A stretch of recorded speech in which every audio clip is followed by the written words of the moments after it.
La maternidad y el encuentro con la propia sombra, de Laura Goodman. Capítulo 12. ¿Niños violentos o niños violentados? Algunas reflexiones sobre la violencia hacia el conocimiento de sí mismo. El nivel de violencia que cada uno de nosotros ejerce hacia uno mismo o hacia el otro es directamente proporcional al desconocimiento de uno mismo. Cuando no ejercitamos la interrogación profunda, la introspección y la búsqueda del lugar personal en el mundo, nos alejamos de nuestro personalísimo eje. Desde allí nos enfadamos con los demás, con el mundo, con la pareja, con los hijos, con el trabajo, tratando de creer que son ellos los causantes de nuestra insatisfacción primaria. En la medida en que no encontramos respuesta inmediata a nuestro desamparo, crece la voracidad y por lo tanto el maltrato. La violencia es apenas un escalón más alto en las diferentes formas de maltratar al otro, ya que creemos que así lograremos saciar nuestra antigua hambre de amor. Todos los adultos cargamos con historias desdichadas en algún lugar de nuestro corazón. Es verdad que hay un abismo en la solidez de la estructura emocional de las personas que hemos disfrutado de una madre amorosa y maternal, y la de quienes hemos padecido una madre infantil e incapaz de sostener a nadie, y mucho menos al niño que hemos sido. Esta es la primera gran pregunta que necesitamos formularnos para saber cómo nos hemos establecido en el mundo. La conexión interior y la sinceridad personal con la que nos preguntemos es la llave para volver a ponernos de pie sobre nuestro eje. Es decir, a esta altura ya no importa tanto la historia real que hemos vivido, sino el conocimiento y la conciencia que podemos desarrollar a partir de nuestra historia. Esto depende absolutamente de cada uno de nosotros. No le podemos echar la culpa a nadie. Para mayor comprensión, podemos graficarlo de la siguiente manera. Para cultivar fruta y verdura, dependemos en parte de un suelo fértil y húmedo. En este caso, casi cualquier semilla que pretendamos cultivar florecerá sin mayores dificultades y recogeremos con alegría el fruto. Por el contrario, si el suelo es árido, dependerá de nuestro trabajo, dedicación, estrategia, inteligencia y empeño para que los frutos aparezcan. En estos casos el resultado será especial en sabor o textura y formará parte de una raza de productos especialmente buscados y reconocidos. Algo así pasa con nuestras historias de amor o desamor en la infancia. Podemos provenir de familias fértiles o áridas, pero dependemos sobre todo de la conciencia y la decisión personales para lograr el desarrollo de nuestro potencial. Cuando no acostumbramos a pensar sobre nosotros mismos ni bucear en nuestra interioridad, el mundo se torna hostil. Si queremos patalear como niños caprichosos para obtener lo que ya nadie puede ofrecernos, con la intención de satisfacer nuestras más infantiles necesidades, tendremos muy poca capacidad de mirar al otro. En efecto, muchos de nuestros hijos llegan al mundo con padres que jamás han sido tratados como niños y que buscan el amparo como si aún lo fueran. Al no obtenerlo se enfadan, con mayor o menor conciencia, generando violencia explícita o sutil, física o emocional. Fabricamos enemigos de cualquier índole para escapar de la propia hostilidad reprimida y por lo tanto desconocida en la conciencia. Así proyectamos en los demás, incluso en nuestros hijos desobedientes, aquellos aspectos que despreciamos de nosotros mismos. Se necesita muchísimo valor para sumergirse en las tinieblas de la propia sombra en busca del enemigo interno, Esta es una puerta de entrada posible para el abordaje de la violencia y debemos estudiar con minuciosidad las 1001 formas en que negamos nuestro egoísmo y nuestros aspectos crueles, así como comprender cómo hemos creado inconscientemente un psiquismo conflictivo y cómo hemos perpetuado las innumerables variedades de violencia. Teniendo lo antedicho en consideración, podemos afirmar que casi todos los niños son víctimas de algún tipo de violencia ejercida por los adultos. El abandono emocional es violencia, es la violencia del desamparo. La incapacidad de reconocer las necesidades básicas emocionales de los niños es violencia. Negar brazos y contención es violencia. No entrar en conexión emocional con los niños es violencia. No mirarles es violencia. Exigir que se adapten desmesuradamente al mundo de los adultos es violencia. Lo digo desde un lugar de cierta provocación, porque nos gusta creer que la violencia solo la ejercen los otros, los que no les alimentan, los que les inducen a pedir limosna, los que violan a los niños, los que les mandan a la guerra. Por supuesto que somos una sociedad que mata a la propia cría, pero la sociedad somos cada uno de nosotros. Simplemente quiero hacer hincapié en que la violencia domina un abanico inmenso de modalidades y que a veces, al ser muy sutil o poco explícita, no la reconocemos como tal. Por ejemplo, en las familias en las cuales todos son amables y hablan en voz baja, pero los niños se accidentan con frecuencia, nos cuesta reconocer y legalizar el funcionamiento violento. De manera casi cotidiana me enfrento con situaciones comunes en que los padres minimizan las necesidades explícitas de su hijo. Quieren jugar al fútbol, pero van a colegios extremadamente exigentes y no hay tiempo para eso. Son felices en una guardería, pero los padres consideran que necesitan una maestrista. Adoran el arte, pero a los padres nunca se les ha ocurrido familiarizarlos con un taller artístico. En fin, aun cuando los niños expliciten sus necesidades, los adultos solemos no tenerlas en cuenta. No mirar, no reconocer al otro en su especificidad también es violento. La violencia actúa a través de un esquema circular. Comienza a partir del desconocimiento de uno mismo. Por ejemplo, el padre, que ha sido humillado por su propio padre siendo niño y desamparado por su madre. Desplaza su insatisfacción primaria y se enfada con su mujer por cualquier motivo que le genere inseguridad personal. Esta mujer también es un absoluto desconocimiento de sí misma, con una historia de infancia de orfandad y soledad. Trata de salvarse de la humillación del marido y culpa al hijo por cualquier travesura. El niño, cargado de gritos y falto de mirada y comprensión por parte de su padre, acude a la escuela donde una niña frágil se le cruza dispuesta a recibir los golpes. El director de la institución llama a los padres, a quienes culpa por la agresividad del niño. El padre se enfada con la esposa por su ineficacia en la educación del hijo de ambos.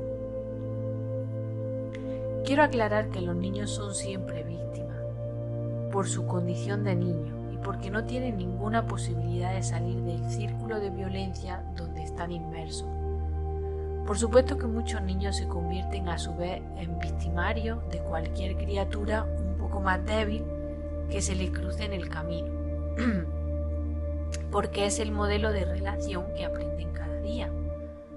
Con frecuencia las instituciones escolares le vuelven a victimizar, a veces porque no cuentan con el conocimiento adecuado sobre el funcionamiento circular de la violencia y sobre los mecanismos posibles para trabajar con esta familia.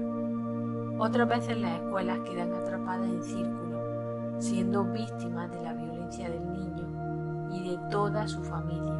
Por ejemplo, cuando reciben a los niños sucios o con fiebre, cuando la madre miente sobre lo que le pasa en casa, tratando de salvarse y aliarse dentro de la familia, lo cual deja a una maestra bien intencionada en la primera trinchera, haciéndose cargo ella sola de un funcionamiento complejo y del que tiene pocos recursos para resolver de verdad. Violencia activa y violencia pasiva. Guía para profesionales. La palabra violencia significa algo diferente para cada uno. Calificamos una situación como violenta cuando la persona o la familia que la provoca supera nuestro umbral personal de tolerancia. Lo que para mí puede ser un maltrato insignificante, para otro puede resultar una agresión insoportable. Objetivamente hay diferentes niveles de maltrato, pero no debemos perder de vista que los calificamos también de acuerdo a las vivencias personales. Relacionarse personal o profesionalmente con familias violentas suele asustarnos. Es interesante notar que a veces las personas involucradas no reconocen su realidad como violenta, porque no ha pasado su umbral de tolerancia, es decir, que navegan dentro de cánones conocidos y aceptados como válidos. Si alguien proviene de una familia en la que los gritos y las amenazas eran usuales, el hecho de pegar a su hijo le parecerá una norma vigente para su educación. En muchos casos el vínculo primario con la propia madre está embebido de recuerdos conscientes o inconscientes que son sumamente violentos. Por lo tanto, el amor está ligado a lo violento. Si desde fuera la realidad emocional del individuo en cuestión juzgó que una mujer no debe permitir que el marido le grite, le estoy diciendo a priori que se quede sin amor, o si lo que esta persona conoce por ahora como amor. Hay tiempo, procesos y evoluciones por reparar. Solo cuando hay una petición de la persona que sufre, podemos iniciar un acompañamiento en la búsqueda de su propia verdad y generar un cambio. Insisto en que el requerimiento de ayuda comprende la genuina intención de iniciar un proceso de introspección e interrogación profunda. La violencia disminuye con cada pregunta personal y aumenta con la proyección de la rabia o sufrimientos personales no reconocidos.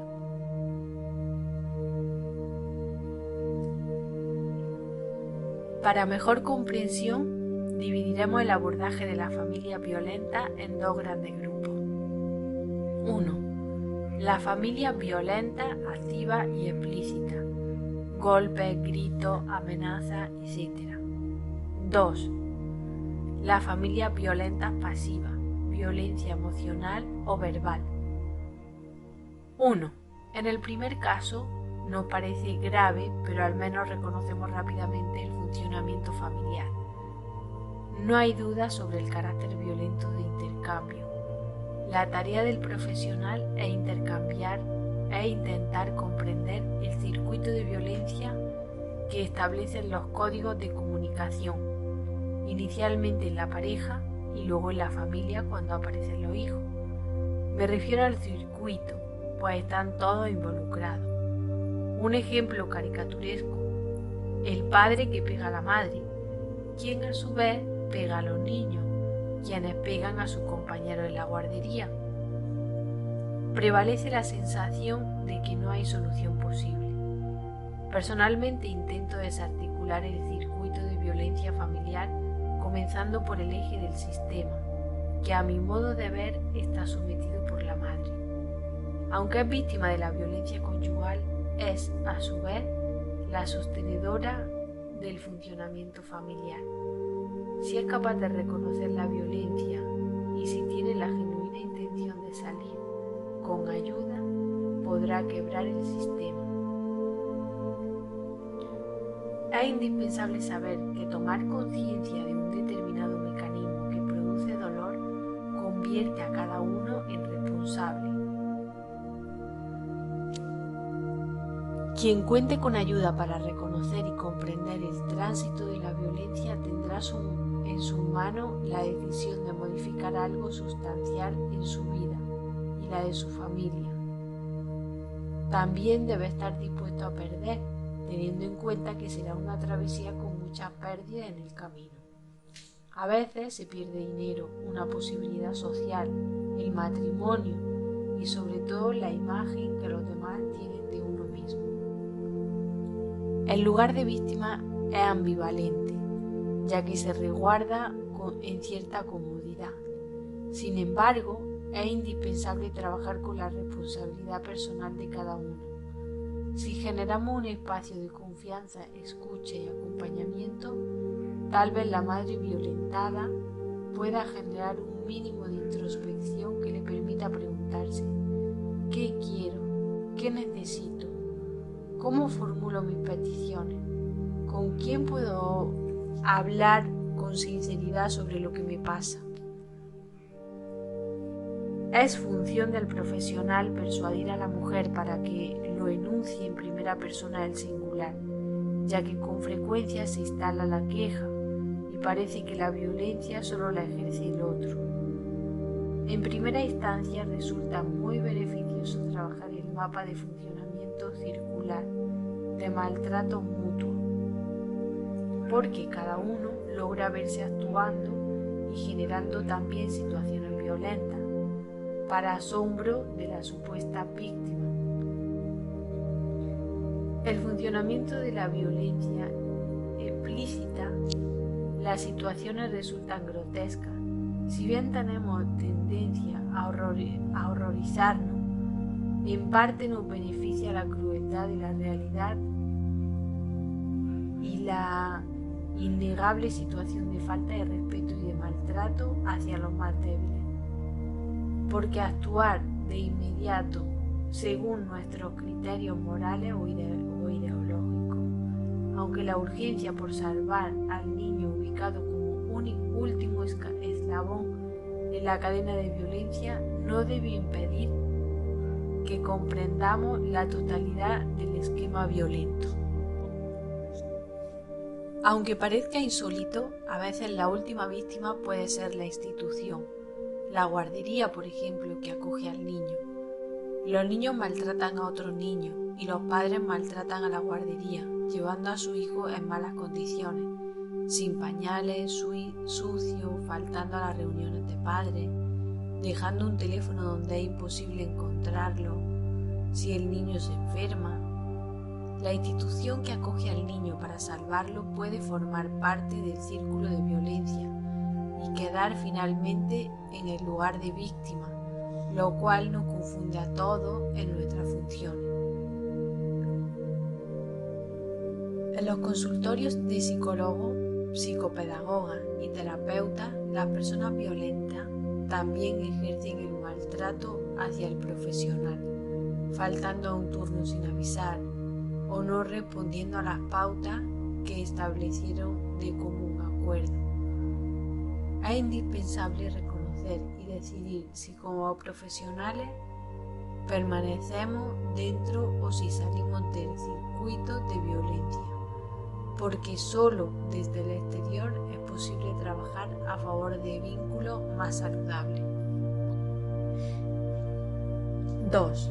En los casos de familia en que la violencia no se actúa de forma abierta, pero igualmente quedan heridos en el camino, los profesionales deberíamos afinar la percepción y no creer solo lo que ven nuestros ojos. Me refiero a familias donde los niños se accidentan mucho, o niños demasiado agresivos, o incluso niños muy contenidos, asmáticos o alérgicos. Es necesario permanecer atentos si la realidad de los niños que agreden a otro o que se agreden a sí mismos confirma una verdad diferente del relato consciente de los padres.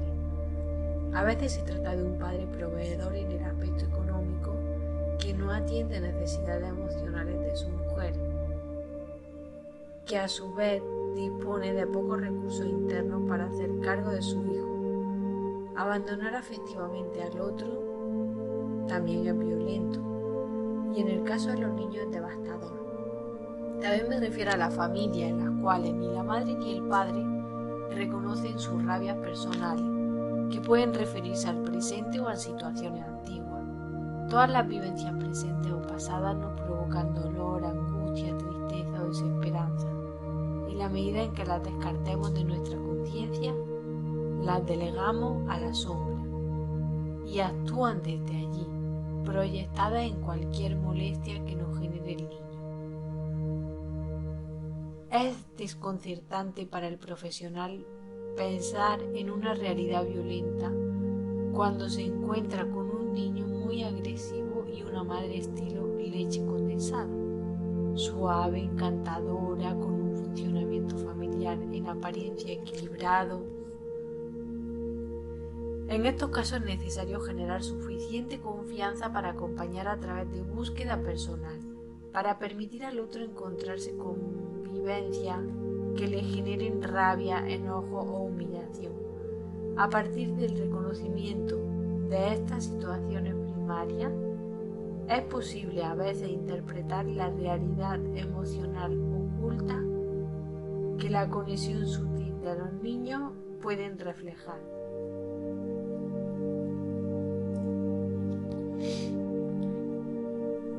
Es en extremo difícil modificar de manera sustancial la agresión en los niños si abordamos este tema solo desde el aspecto funcional, pidiéndoles que no peguen. Comprendemos que solo son manifestaciones torpes y desesperadas que los niños utilizan a veces en respuesta a la agresión que ellos sufren activamente y otra en representación de la agresión pasiva de sus padres. Recordemos que no importa tanto la modalidad con la que el niño ejerce su violencia. El círculo de violencia lo inician los adultos, ya sea porque lo tienen incorporado desde la infancia o porque están totalmente alejados de su propia esencia y aún no se han cuestionado nada desde la perspectiva de un adulto maduro. Las personas repetimos en círculos las situaciones primarias como un disco rayado, lo que pasa invariablemente por los mismos puntos débiles. La evolución es posible si logramos convertir el círculo en una espiral de sanación. Esto solo se logra con un trabajo sincero de apertura de conciencia. El caso de Rosana. Rosana consultó porque Facundo, de 4 años, se hacía pis por la noche. Al poco tiempo reconocimos también algunas dificultades en Lucas, de 7 años. Se accidentaba con frecuencia, era desplazado por sus compañeros en la escuela, era inseguro y poco sociable.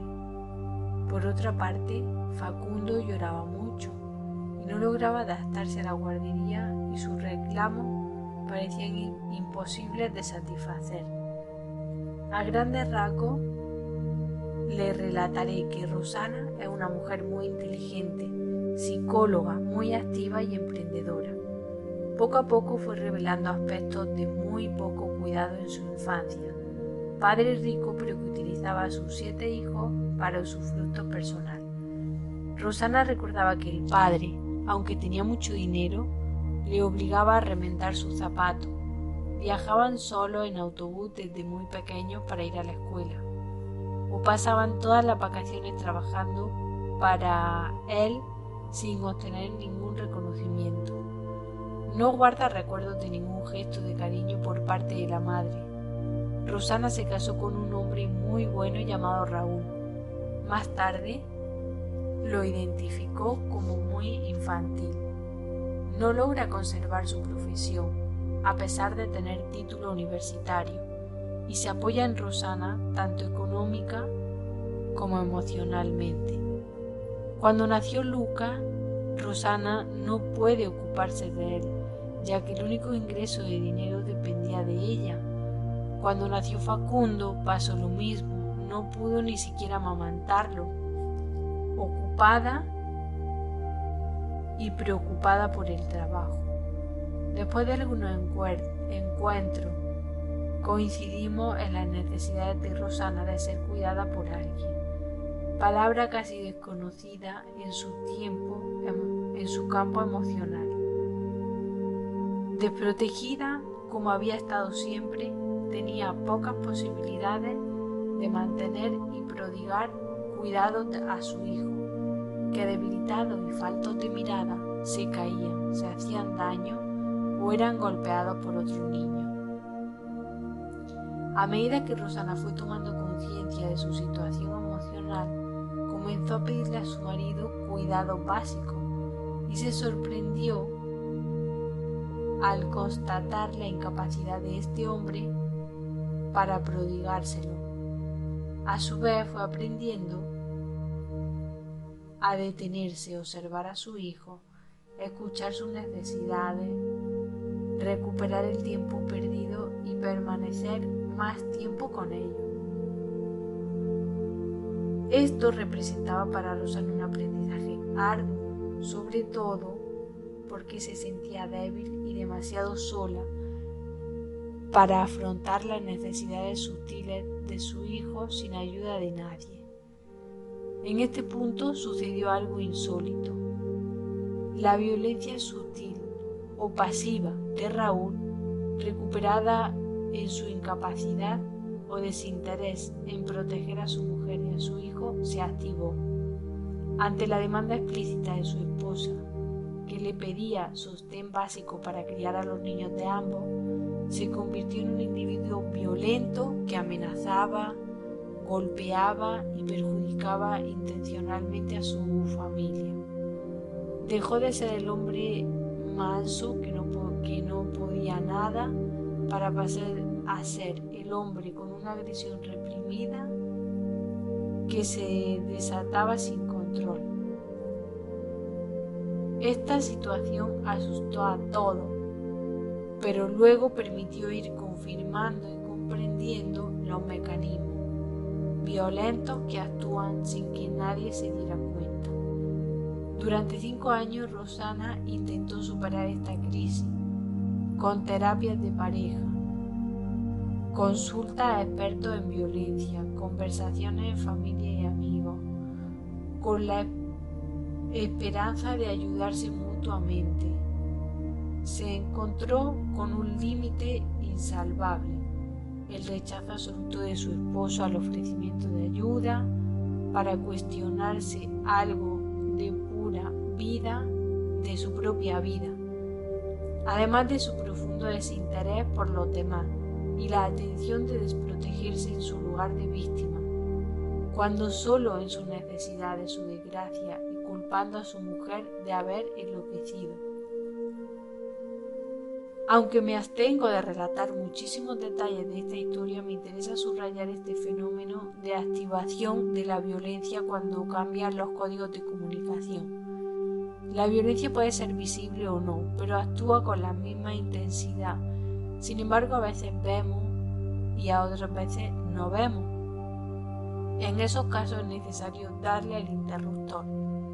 Estos mecanismos son muy comunes en los casos de violencia donde se activa la violencia, ya que funcionan durante el matrimonio.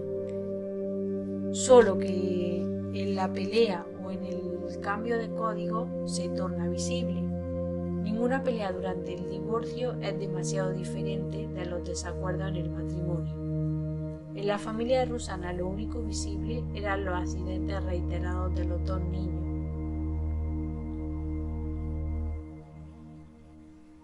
Aunque tanto el padre como la madre resultaban dos tesoros en el intercambio verbal y nada hacía sospechar actitudes violentas para con ellos. Quiero destacar que la madre continúa al abandono emocional de su hijo, ocupando el lugar de sostenedora del marido. Recordemos que el abandono también es violencia.